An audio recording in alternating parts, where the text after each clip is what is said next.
નમસ્કાર, આપ જોઈ રહ્યા છો વીટીવી ન્યૂઝ. હું છું આપની સાથે વત્સલ. બુલેટિનની શરૂઆત કરીશું બ્રેકિંગ ન્યૂઝથી. વિદ્યાર્થીની હત્યાની તપાસમાં સેવન્થ ડે સ્કૂલ અંગે સૌથી મોટો ખુલાસો.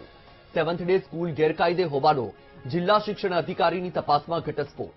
શાળાએ વર્ગ વધારવા કે સ્થળફેર કરવાની કોઈ મંજૂરી લીધી નથી.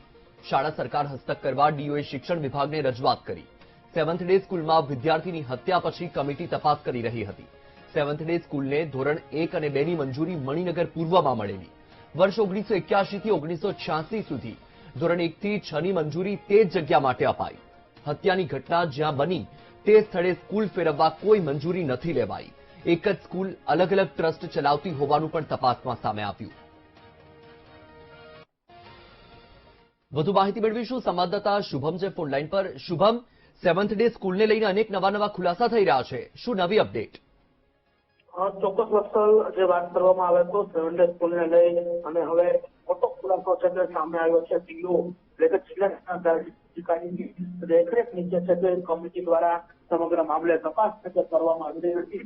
આ તપાસમાં મોટો ઘટસ્ફોટ છે તે થયો છે કે શાળા પાસે કોઈ પણ પરવાનગી છે તે શાળા શરૂ કરવાની ના હોવાનું સામે આવ્યું છે. મહત્વનું છે કે ધોરણ 1 થી 6 સુધીની પરવાનગી મણિનગર પૂર્વ વિસ્તારની અંદર લેવામાં આવી હતી અને હાલ જે જગ્યાએ ઘટના બની વિદ્યાર્થીની હત્યાની એ જગ્યા ઉપર જ્યાં શાળા ચાલી રહી છે ત્યાં શાળાની જગ્યા ફેર માટેની કે આ જગ્યા ઉપર શાળા શરૂ કરવાની કોઈ પણ પ્રકારની પરમિશન છે તે શાળા દ્વારા લેવામાં ના આવી હોવાનું રિપોર્ટમાં સામે આવ્યું છે. સાથે સાથે જે બોર્ડ છે જે શિક્ષણ બોર્ડ તેમાં એવો નિયમ છે કે એક કરતા વધુ ટ્રસ્ટ છે તે શાળાના સંચાલન કરી શકે, પરંતુ 3 જેટલા ટ્રસ્ટ છે તેની શાળાનું સંચાલન કરતા હોવાનું પણ તપાસ રિપોર્ટમાં સામે આવ્યું છે. સાથે સાથે જે અનેક બીજા જે પુરાવો રજૂ કરવા માટેનો સમય આપવામાં આવ્યો હતો, પોતાની ડોક્યુમેન્ટ સબમિટ કરવા માટેનો સમય આપવામાં આવ્યો હતો, તે સમય પૂરતો ના હોવા છતાં ના સબમિટ કરી શકતા અંતે હવે તમામ જે કૃતિઓ અને જે ગેરરીતિ છે તેને